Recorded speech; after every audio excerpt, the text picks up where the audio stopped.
नमस्कार विद्यार्थी मित्रांनो, आजचा आपला सेतू अभ्यासक्रमाचा 11वा दिवस. आज आपण असा आपला टॉपिक आहे समांतर रेषा. उपघटक आहे रेषांच्या समांतरतेच्या कसोट्या. हे आपण आज पाहायचे आहेत. त्यानंतरची क्षमता विधान आहेत.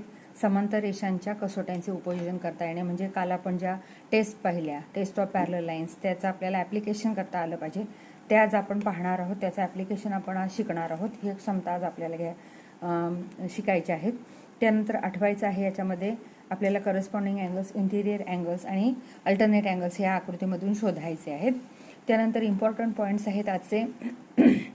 आपल्याकडे इंटिरियर अँगल टेस्ट दिलेली आहे, अल्टरनेट अँगल टेस्ट दिलेली आहे, करस्पॉन्डिंग अँगल टेस्ट दिलेली आहे इथे मराठीमध्ये, आणि त्यानंतर ह्या कॉरोलरीज आहेत, आणि यानंतर हे ॲप्लिकेशनसाठीचं जे थेरम आहे तो इथे दिलेला आहे.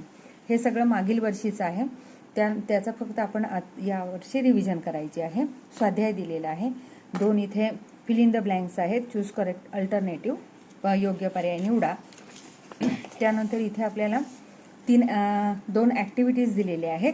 त्या ॲक्टिव्हिटी आपल्याला ही आहे पहिली ॲक्टिव्हिटी, आणि म्हणजे ही अल्टरनेट अँगल टेस्टवरती आहे, आणि ही आहे दुसरी ॲक्टिव्हिटी. ही आपल्याला बघा अपोजिट अँगल प्रॉपर्टी वापरून सोडवायची आहे. त्यानंतर तिसरा प्रश्न आहे, त्यामध्ये आपल्याला आकृतीवरून प्रश्न विचारलेला आहे, आणि चौथ्या प्रश्नामध्ये तिसऱ्या प्रश्नामधील पहिला प्रश्न आणि दुसरा आणि तिसरा प्रश्न यामध्ये आपल्याला हे 2 प्रश्न, हे 2 थेरम्स विचारलेले आहेत, आणि त्यानंतर आपल्याला ही लिंक दिलेली आहे. याप्रमाणे आज आपला मराठी माध्यमाची कृतीपत्रिका आपण आजची पाहिलेली आहे. आता आपण आपल्या इंग्रजी माध्यमाच्या कृतीपत्रिकेकडे पाहूया. बघा आता इथे पहिला day 11 standard 10th topic parallel lines, sub topic test for parallel lines. Competency statements आहेत. Use test of parallel lines and application of टेस्टचं ॲप्लिकेशन करायचं आहे. Let's recall. आता इथे तुम्ही करस्पॉन्डिंग अँगल्स कोणते कोणते आहेत? AP, DS, BQ, CR.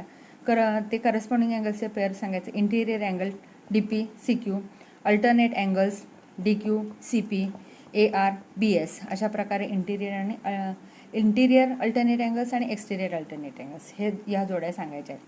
आता आज आपल्याला अत्यंत महत्त्वाचे पॉईंट्स पाहायचे आहेत. ते इम्पॉर्टंट पॉईंट्स आहेत. Interior angles test. काय आहे इंटिरियर अँगल टेस्ट? बघा, if the interior angles form by a transversal of 2 distinct lines are supplementary, then the 2 lines are parallel. म्हणजे 2 भिन्न रेषा आहेत आणि त्यांना एखाद्या छेदिकेने छेदलं तर तयार होणारे जे इंटिरियर अँगल्स आहेत ते जर सप्लिमेंटरी असतील, म्हणजे त्या अँगल्सची सम 180 डिग्री असेल, म्हणजे बघा इथे ह्याप्रमाणे हे इंटिरियर अँगल्स आहे, ह्यांची सम जर 180 असेल तर ते कसे असतात? सप्लिमेंटरी असतात. ही झाली इंटिरियर अँगल टेस्ट. त्यानंतर अल्टरनेट अँगल टेस्ट. काय alternate angle test? If a pair of alternate angles form by a transversal of 2 lines is congruent, then the 2 lines are parallel. Means 2 angles form, alternate angles form are congruent, then the lines are parallel. Means C congruent with Q, D congruent with Q, C congruent with P, D congruent with angle Q, then the lines XY are parallel. This is alternate angle test. Third one is corresponding angles test. If a pair of corresponding angles formed by a transversal of 2 lines is congruent, then the 2 lines are parallel. Means like alternate angles. Corresponding angles are congruent, then the lines are parallel. Okay, this way. Then there is a corollary. If a line is perpendicular to 2 lines in a plane, then the 2 lines are parallel to each other. Last year we have seen this. And second corollary, if 2 lines in a plane are parallel to a third line in the plane, then those 2 lines are parallel to each other. And the theorem, the sum of measures of all angles of a triangle is 180 degree. Last year we have seen. I will show you the corollaries. Corollary first here. If a line is perpendicular, see here, if a line is perpendicular to 2 lines in a plane, then the 2 lines are parallel to each other. This is first corollary. We have seen last year. Then second corollary, if 2 lines in a plane are parallel to a third line in the plane, then those 2 lines are parallel to each other. Using which test? Using corresponding angle test. And here using corresponding angle test. Corresponding angles are congruent, then the lines are here right angle, here right angle, therefore lines are parallel to each other. This way we can see the important points studied last year. And the last one is the important theorem, the sum of measures of all angles of a triangle is 180 degree. Last year we have seen this property, this theorem. गेल्या वर्षी आपण हा theorem पाहिला होता की त्रिकोणाच्या तीनही कोणाच्या मापांची बेरीज 180 अंश असते आणि तो आपण सोडवला सुद्धा होता अल्टरनेट अँगल टेस्ट वापरून आणि angle in linear pair property वापरून आपण हा थेरम मागील वर्षी सोडवलेला होता. आता यावर आधारित आपल्याला एक्सरसाइज आहे पहा. Exercise 11. Choose correct alternative. In triangle PQR, angle Q 70 degree, R 45 degree, then measure of angle P is. Here we will use property. The sum of all angles of a triangle is 180 degree. ही वापरायची आणि हे example सोडवायचं आहे. त्यानंतर if any two lines in a lines are intersected by a transversal, measure of angles in interior pairs are 79 and 99. Then the lines are dash to each other. आता interior pairs कसे असतात? Supplementary. मग आपण आपल्याला माहिती आहे property supplementary means the sum of the angles is how much 180 degree. मग आता इथे पहा आपण सम करून बघूयात. 79 + 99 किती येते सम? 178 येते. मग 178 येते म्हणजे ते सप्लिमेंटरी आहेत का? नाही आहेत. म्हणजे त्या लाईन्स पॅरलल होतील का? नाही होणार. म्हणजे त्या लाईन्स कशा असतील? इंटरसेक्टिंग असतील. कशा असणार आहेत? इंटरसेक्टिंग असणार आहे. अशा प्रकारे आपण हे एक्झाम्पल सोडवायचं आहे. त्यानंतर कम्प्लीट द ॲक्टिव्हिटी. आता आपल्याला इथे ॲक्टिव्हिटी 1 आपल्याला इथे अशी दिलेली आहे मराठी माध्यमामध्ये बघा. ती मी तुम्हाला इथे इंग्लिशमध्ये सोडून दिलेली आहे. ॲक्टिव्हिटी आहे की 2 रेषांना एका छेदिकेने छेदले असता तयार होणाऱ्या व्युत्क्रम कोणांची एक जोडी एकरूप असेल तर त्या रेषा समांतर असतात हे सिद्ध करा. बघा ॲक्टिव्हिटी मी इथे तुम्हाला सोडून दिलेली आहे.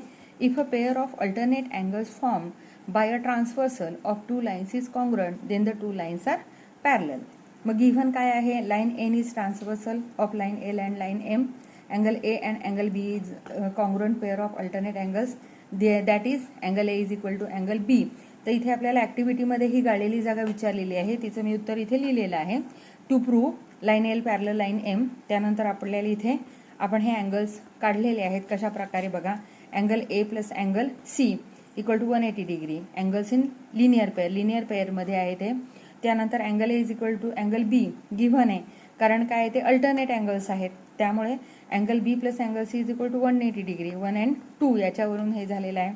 हे फिल इन द ब्लँक हे एक फिल इन द ब्लँक आहे. आणि but angle B and angle C are interior angles on the same side of the transversal. Therefore line L is parallel line M by which test? Interior angle test. हे जे चौकोन केलेले आहेत हे सर्व काय आहेत? हे सर्व का आपल्या आजचे एक ॲक्टिव्हिटी आहे. त्यानंतर सेकंड ॲक्टिव्हिटी आहे आपल्याला इथे विचारलेली आहे. बघा complete the following activity. In the figure the measures of some angles are shown. Using the measures find the measure of angle x and angle y. आता इथे बघा angle x is equal to कुठला angle होणार आहे? हा इकडचा. Angle x is equal to हा angle. कारण हे दोन्ही कशा प्रकारचे अँगल्स आहेत? Opposite angles. म्हणजे एक्सचं मेजर तुम्ही किती लिहिणार इथे? 130 लिहिणार बरोबर. त्यानंतर angle y is equal to 50. का? y 50 काय येणार आहे बघा? y 50. पुन्हा इथे आपण हेच ऑपोजिट अँगल्सच प्रॉपर्टी लिहिणार. आता angle X plus 50 is equal to किती येणार आहे? हे 180. का बरं सांगा? X plus 50 is equal to dash plus 50. म्हणजे एक्सचं मेजर किती आलं इथे आपलं? 130. किती येणार आहे? 130 प्लस 50. मग 130 प्लस 50 किती आले? 180 झाले. Therefore X plus 50 is equal to 180. Therefore line L parallel line M. बरोबर आहे. एक्स आणि 50ची सम जर 180 झाली तर इथे कोणती प्रॉपर्टी येणार आहे? कोणती टेस्ट येणार आहे? Interior angle test. कारण जर interior angles are supplementary, interior अँगलची सम जर 180 येत असेल तर त्या साईड्स कशा असतात? इंटिरियर अँगल टेस्टनी त्या पॅरलल असतात. त्यानंतर इथे आपल्याला हे एक्झाम्पल विचारलेलं आहे. Solve the examples. In figure line R is transversal of line P and Q if M is equal to 58 degree. M 58 दिलेला आहे आणि एन दिलेला आहे 121 degree. Are the lines P and Q are parallel, justify. आता बघा, line P parallel Q हे parallel आहेत का आपल्याला जस्टिफाय करायचं आहे. आपण सोल्युशनमध्ये काय लिहिणार, आधी आपण इथे गिवन हे सगळे मेजर्स वगैरे लिहायचे आहेत. त्यानंतर बघा 58 + 121 सम बघा, 8 + 1 9 7 179. म्हणजे हे जर इंटिरियर अँगल्स असतील, जर ह्या लाईन्स इंटिरियर अँगलशी सम 180 येते का, नाही येते. म्हणजे या लाईन्स कशा आहेत, पॅरलल आहेत का, नाहीत. मग आन्सर जस्टिफाय काय करायचं, इथे नो आन्सर लिहायचं. आणि what is the justification, the interior angles are not supplementary, therefore the lines are not parallel. याप्रमाणे आपण इथे जस्टिफिकेशन द्यायचं आहे. त्यामधील आपलं पुढे हे एक्झाम्पल बघा, व्यवस्थितपणे उतरवायचं आहे. त्या व्हिडिओ थोडा थांबवते मी. त्यानंतर हे दुसरी ॲक्टिव्हिटी, ही सुद्धा आकृतीसहित इथे आन्सरसहित व्यवस्थित लिहायची आहे. त्यानंतर इथे सुद्धा फर्स्ट क्वेश्चन व्यवस्थितपणे एक्सरसाइज सोडवायचा आहे. त्यानंतर बघा सेकंड क्वेश्चन आणि थर्ड क्वेश्चन मी इथे तुम्हाला सोडून दिलेले आहेत, कारण ह्या प्रूफ्स आहेत. हे if a line in a plane perpendicular to one line in two parallel lines, then it is perpendicular to the other line also. Proof. If a line in a plane, एक line आहे n, l एमला कशी आहे, parallel आहे, हे given आहे. आता हे मी डायरेक्ट सोल्युशनच इथे दिलेलं आहे. हे आहे सोल्युशन, आपण इथे सोल्युशनच सोडवतो. मग आता line N perpendicular line L, N ही एलला कशी आहे, परपेंडिक्युलर आहे, given. Therefore angle A is equal to 90 degree, बरोबर आहे. आता angle A is equal to angle C, का बरं, ह्या लाईन्स पॅरलल दिलेल्या आहेत. मग हे कशा प्रकारचे अँगल्स झाले, करस्पॉन्डिंग अँगल्स झाले, बरोबर आहे. मग त्यामुळे काय झालं, angle A and angle C are corresponding angles. Therefore measure of angle C, सीचं पण मेजर किती झालं, 90 झालं. Corresponding angles are congruent. आणि मग line N is perpendicular to m. मग एन ही कुणाला झाली, इथे जर 90 डिग्री अँगल झाला तर हे दोन्ही कसं, सॉरी, हा इथे हे सी नाव आहे आपलं, हा पण 90 डिग्री झाला. तर मला सांगा, ह्याचं नाव ए आणि ह्याचं नाव सी आहे, अशा प्रकारे. तर हे जर अँगल्स कॉन्ग्रुएंट आहेत, तर हे कशा प्रकारचे अँगल्स झाले आहेत, करस्पॉन्डिंग अँगल्स आहेत. आणि करस्पॉन्डिंग अँगलच्या टेस्टप्रमाणे ह्या पॅरलल लाईन्स आहेतच. तर करस्पॉन्डिंग अँगल्स आर कॉन्ग्रुएंट, म्हणून सीचं मेजर पण 90 झालं. आणि त्यामुळे ही लाईन एन ही एल आणि एमला कशी झाली, पॅरलल झाली. आता त्यानंतर एक आपल्याला प्रश्न असा विचारलेला आहे, प्रूफ आहे, if one angle of a parallelogram is right angle, then prove that it is a rectangle. आता पॅरलेलोग्राम एबीसीडी